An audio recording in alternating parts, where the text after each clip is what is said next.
Hello, everyone. This is Governance Security Policies Weekly Group Discussion, and let's get started with the items from the agenda. Hey, Camelia. So the first item is from Alexander, and that's the demo. So the first demo is that the renewed push on SuperTroll-based approval action for scandalous policies. This is a very long name, but you can take a look at the group and the project both on staging, and you can verify how they're working. So this is front-end only, and after license approval policies, we're gonna work on the backend for this as well. Okay, then, and Alexander's status is that there's an MR to support existing policies, and he's working on the UX bugs for this. Depending on the state of the backend, he may release the UX refactor by itself and then release the addition of the role selection afterwards. So keep it in mind when we're gonna take a look at these things. So in terms of planning breakdown, there are 3 items ready for planning breakdown, and we can talk about them today. Actually, so Sam, I will ask you to talk briefly about each of them. Yeah, absolutely. I can do that. I can share some mocks too. Let's see which of these is first. Yeah, so this first one, support additional filtering for scan result policies. This is a pretty large epic, and actually we probably want, when we go through refinement, we probably are going to want to break it down into some smaller sub epics, I assume, because some of these pieces can be released individually.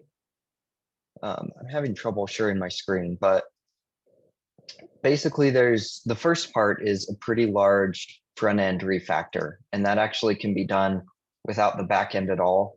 So, we're looking to just redesign the way those rules are created and edited. You notice the new content here is the age and attribute sections. So we could potentially split this up and just do a front end refactor of everything above that point, and then add in the age and attribute afterwards. A couple other things as well, like we found even recently, it's been really confusing to users filtering based off of vulnerabilities that are newly detected versus previously existing. And so that's why we're splitting those into 2.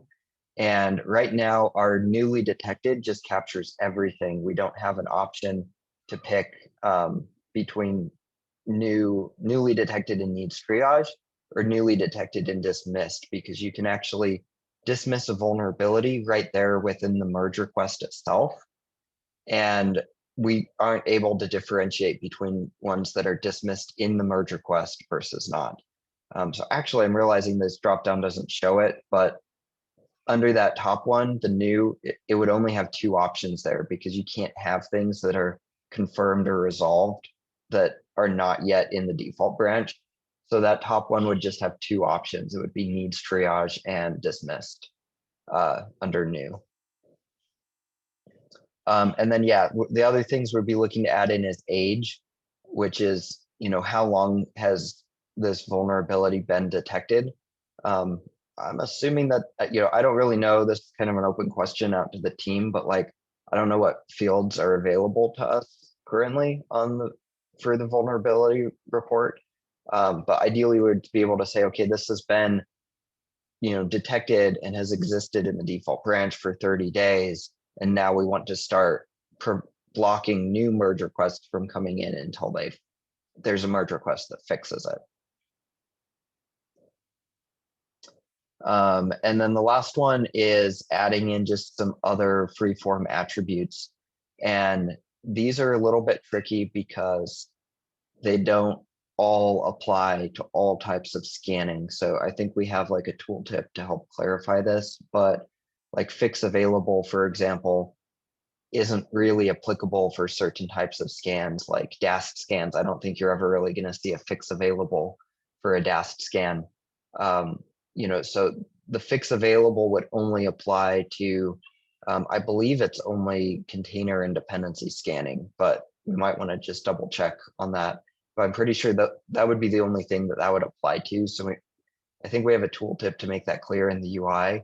And then false positive would be based off of that false positive flag, which right now with VET, we're able to identify false positives for SAST. And then we also have some partners that you can use with GitLab that can identify false positives for container and dependency scanning.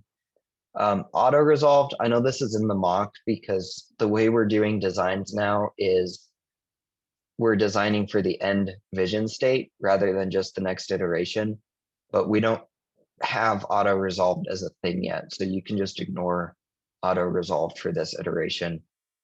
That's actually something that the Thread Insights team is working to add in. So, we would add that in a separate epic at some point in the future. All right, that was a lot. Are there any questions on this? Oh yeah, there's the tooltip.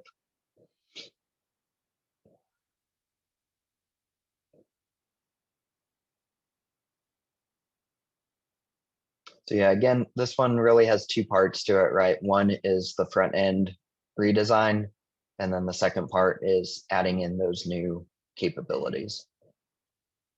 Which, yeah, that second part would have both back end and front end work. I think that's all I've got for this one, unless there are questions here.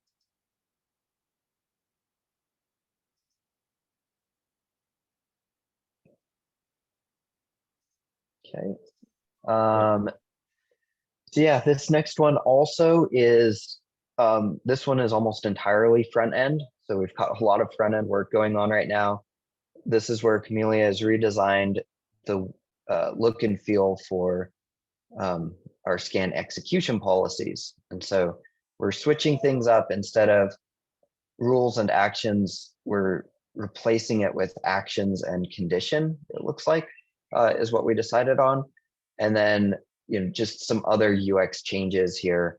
You'll see as part of this design, there's, this area that says require a CI YAML block to run. Again, like the way we're doing design now is for the end state. And so that's actually out of scope for this particular one because that's net new functionality. And we have a separate epic to add that in, but this is just showing how the design would work with all of these, different scenarios. So this one is just focused on redesigning the UX to align it with the mocks. All right, and then,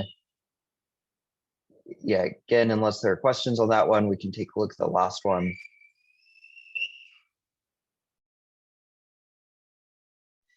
All right, so this one, right now, it's a little bit tough for users to write a policy that accurately identifies the right branch because, especially if you're creating a group level policy, if you define something that says, well, I want this to work against the main branch, their branch could be named main, it could be named master, it could be named something else, and so it's really hard to know what that is. Plus users can rename those branches. And so this is kind of the first step in a two-step process to help solve this.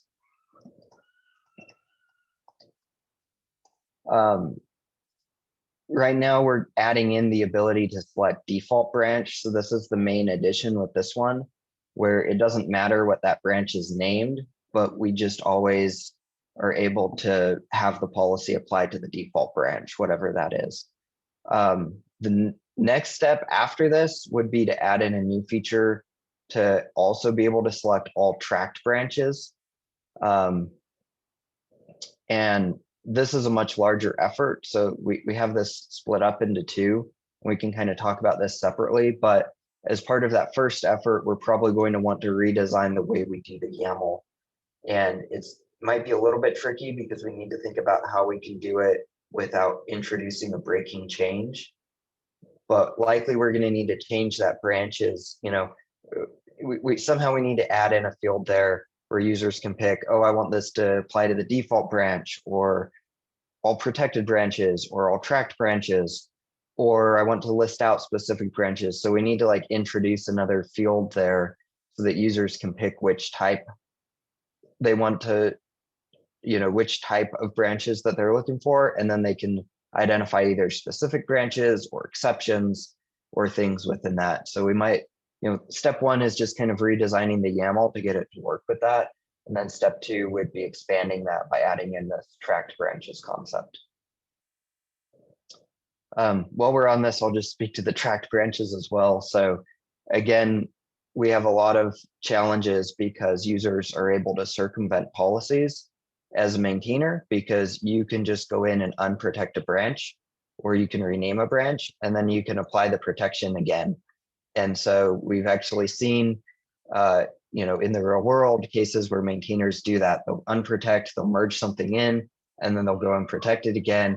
And that way they're able to bypass the policy. And from a compliance perspective, that's very problematic, because now you have to go through your audit log and identify all instances where that happened. And like, it's a really big headache for users, compliance teams to go and follow up on all of that. And so this new concept of tracked branches is that once a branch is made protected, it becomes tracked, and it's tracked forever after. There's no way to make a branch not tracked once it's tracked. So it's a one directional thing. There's no undo button. In other words, like once you make a branch protected, it's always tracked. And so it shouldn't matter if the branch is renamed or if it's unprotected or anything, it's always tracked. The only thing that would get rid of that is actually deleting the branch entirely. And so because that really solves all those workaround loopholes that users are able to go through to unprotect branches. But of course, it comes with the risk of somebody protecting a branch on accident, and then they unprotect it, but now it's tracked, and now the security policies apply when they shouldn't.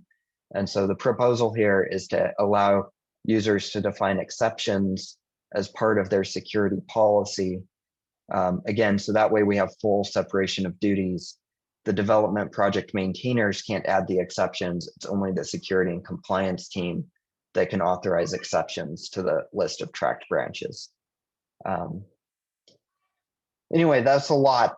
We covered like 4 epics here today, but I'll stop for a minute. Any thoughts, comments, questions on that roadmap? Yeah, with tracked branches, we're still talking with source code group, because they're developing something similar, and we probably at some point are gonna either reuse that or actually like use the whole feature that they're building. So I don't know if it'll be blocker for this epic or not, but we'll have to evaluate that. But we have ongoing discussion with them about it. But yeah, like the first epic that we've discussed, the DRI for it is Sashi, and the last 2, the DRI is Dominic. And Alexander is DRI for every front-end stuff that we're currently working on. All right, I have no more questions. Sashi, Camelia. Yeah, I'll just add on that last topic that my best understanding of what they're doing is that they're just refactoring the code so that, and I could be wrong, but as best I understand it, branches and protected branches are currently being tracked as 2 separate objects instead of one. And so they're making it so that branches is just a single object, and then whether or not it's protected is an attribute of that object. So you're right, that very well may be a blocker, because we don't want to introduce a 3rd object of tracked branches like that. That would be a lot. Instead, this will likely just be an attribute on the branches object once they consolidate those 2. Yeah, I have great. a quick question for the tracked branch.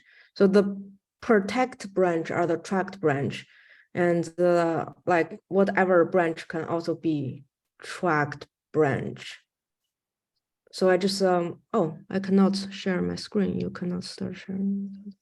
Yeah, so it's a one door thing. So as soon as you make a branch protected, it becomes tracked forever after. So does it make sense we talk user in the dropdown like this, like protected or tracked, and make it more clear? No, so, well, maybe, but where they have all protected branches selected at the top, it would not make sense there, because all protected branches are tracked. And so you would have it by every single one. But if at the top you selected instead of all protected branches, you could pick default branch. We would have a new option there for all tracked branches. And that way it would include not only the protected branches, but it would also include unprotected branches that had been protected in the past. Yep, like that. Yeah, I think those are like actions, but the list here is individual branch. If user choose one, and they will just change to one. So I'm thinking like that it makes sense to like also indicate here if it's like important for user to know which branch is tracked and which branch is protected. Yeah, that could be good. We still have to put that one through design. So it wasn't quite ready for planning breakdown. That last one, I know we're talking about it a little bit prematurely. Yeah, but okay, cool. I'll just remove it from this like thing quickly, but I kind of understand the idea now. yeah, that is the idea exactly. And then users would be able to define exceptions to all tracked branches. So it does work a little bit differently than some of the others where you're saying, these are the branches I want to apply the policy to. Now you're saying, I want to apply it to all tracked branches except for these named branches. So it is a little bit different. Yeah, that's clear. Thank you. All right. Okay. Yeah, that's all I've got. All right, thank you. So from other discussions, one important thing we need to talk about is license approval policies. I just want to emphasize that I believe this is the milestone that we need to have something shipped, right? This or next milestones. 15.9, yep. So Okay. not this one, but the next one that's starting, maybe it starts today, I'm not sure. The 15.9 Yeah. milestone. So then we need to release something that will actually replace license check. So at least it should have the same features. We don't have to add additional features, but at least just to replicate the same features using the scan result policies. That's our goal for this milestone. I will take a look at the epic. I'll take a look at all the issues just to make sure that it's all stated there, that we're focusing now on just having the same functionality and then improving this in the next milestone. So yeah, Alexander is saying that Fernando is not a part of this doc, so I'll need to talk to him and make sure that his work is finished. But I was reviewing some of his MRs recently, and I believe like most of it is finished. So as soon as we'll find something new during our work on the back end, we'll have to talk with him and discuss what we need to improve on the front end. But I don't believe there will be anything based on what I saw. But let's see. Yeah, I agree. I think the pieces that you need are done already. They still have some work to do on their end, but I don't believe it will impact you because they've abstracted it all out. So they've introduced a new license finder service, and they've already rewritten it so that the code is calling that service. So you don't need to worry anymore about the other changes that they're making. Yeah. So one question for you in terms of license approval policies, but I haven't seen that in the Epic, because now we will have like 3 milestones that we're gonna have license check, and at the same time we're gonna have scheduled policies with license approvals. How they should coexist. Now, as soon as you have scheduled policies, it should be disabled for you to have license check, or we should just state that in documentation that you cannot use both because I know it's dangerous and it may guide you to some wrong actions in terms of your approvals. Like, I just wanted to clarify that. So you should be able to have both enabled without any problems. That would be my expectation.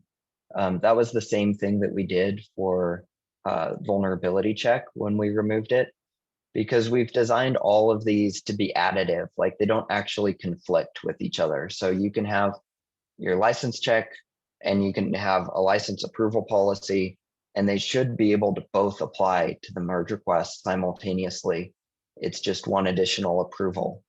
So if there's a problem there, I guess let me know, but currently the plan and the design is that you can just use both at the same time, and then come 16.0, we'll remove license check and that will just go away.